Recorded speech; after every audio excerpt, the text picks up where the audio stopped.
In this video, you'll see how a specialized VR professional works with a consumer to assess the impact of their hearing loss and develop a plan of services to meet their unique needs. As a vocational rehabilitation professional, sometimes you will work with persons with hearing loss. Perhaps you're already a communications specialist and have received specialized training to assist individuals with hearing loss. Maybe you're hoping to improve your skills in working with consumers with hearing loss. This video focuses on a consumer with hearing loss who has applied for services because of problems in her job as a speech teacher. As a VR professional, one of your first steps is to make sure you're both communicating effectively. Questions could include, are you currently using hearing aids and/or any other technology to assist in communication? Do you read lips when communicating with others? What can I do to help you understand me? Do we need to change our seating arrangement or lighting for better communication? I do have an assistive listening device here. We can use it if you want to see if that helps our communication. It's important that the consumer and counselor understand each other before starting the application for vocational rehabilitation or VR services. Once you have established some comfortable communication ground rules, it's time to describe the vocational rehabilitation program and how it may help the consumer. VR helps persons with disabilities, such as hearing loss, to become employed or to keep their current job. VR is an eligibility program, which means we will investigate how work and daily living are affected by an individual's hearing loss. Eligibility for VR services is secured if those limitations are significant and affect one's ability to get or maintain employment. I'm not sure, it may not be myths, it may be misconceptions, but I think rehab counselors have the misconception that if a person is deaf, then they are more severely disabled than a person who may be considered hard of hearing or late deafened with a less degree of hearing loss. And that's not necessarily the case. You know, a person who is deaf and uses sign language and is working and is comfortable in that situation may be fine, but a person who has a progressive hearing loss and doesn't know what to do about that hearing loss and has no idea about the resources and technology that can help them can be a lot more severely disabled. So you know, hearing loss on the continuum, more deaf is not necessarily more severely disabled.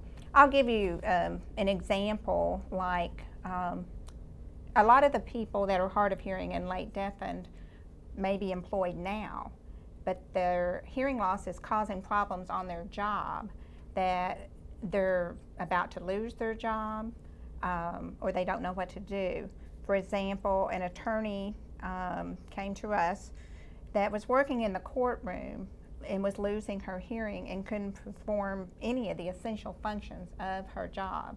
So in essence, she really had some severe disabilities, and without VR services to direct her to the appropriate technology, to the appropriate coping skills, to the appropriate resources, she very well could have lost her job and then not know where to go in order to become employed.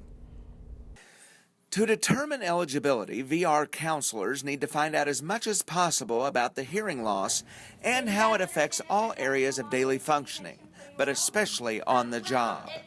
In this case, the counselor asked when she first noticed some hearing loss.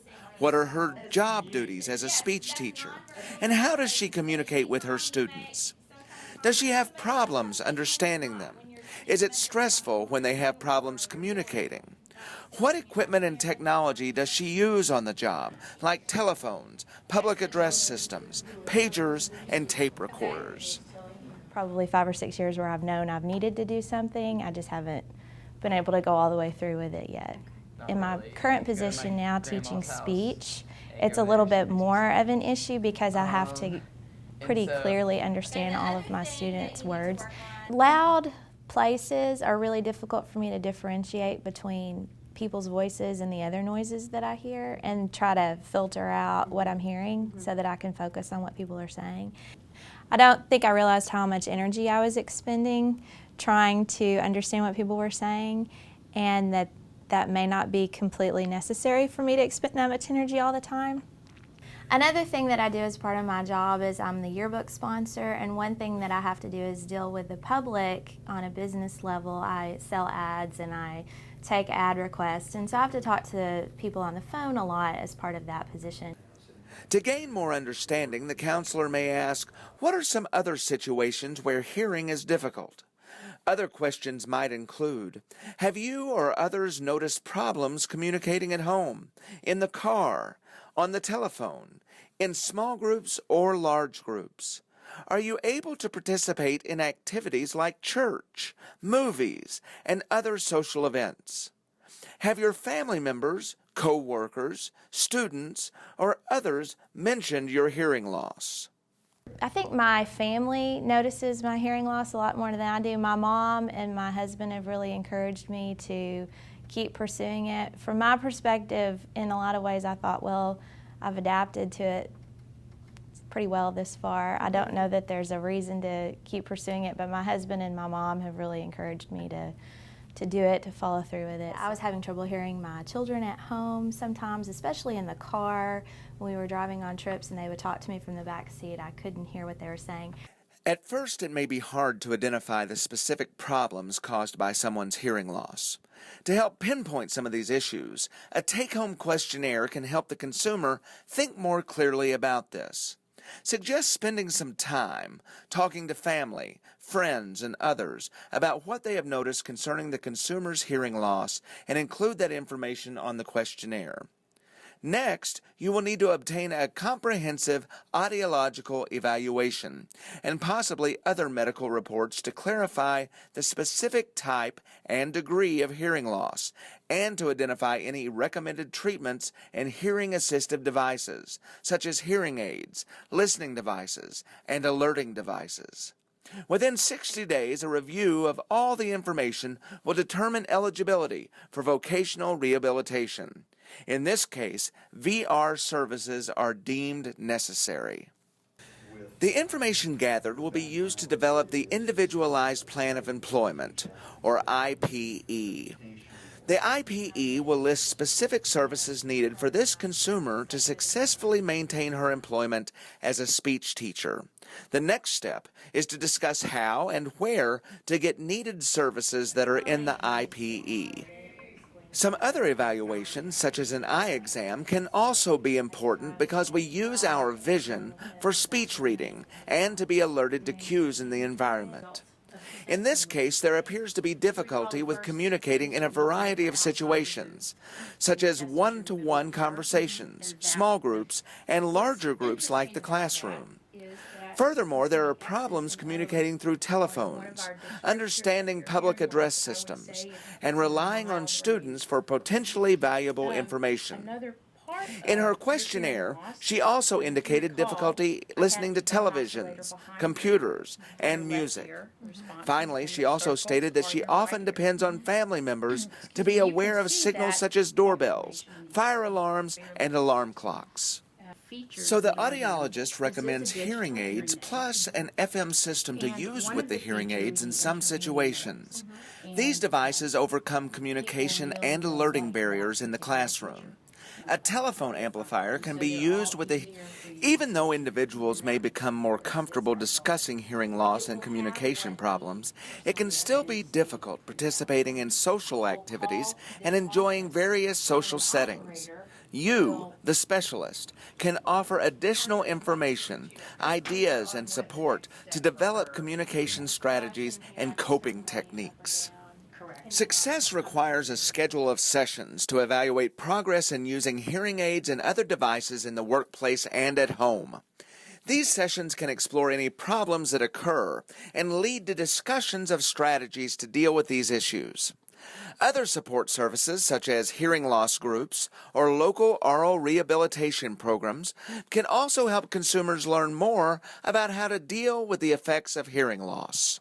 A microphone for my students who, in my speech class, my students can speak into a microphone that I can pick up over a hearing aid that will really help make sure I don't miss anything in my students' speeches and make sure that I'm doing my job correctly when I evaluate their speeches. So that was a big relief. That was something I didn't even know was available that could be really helpful for my job, my particular job.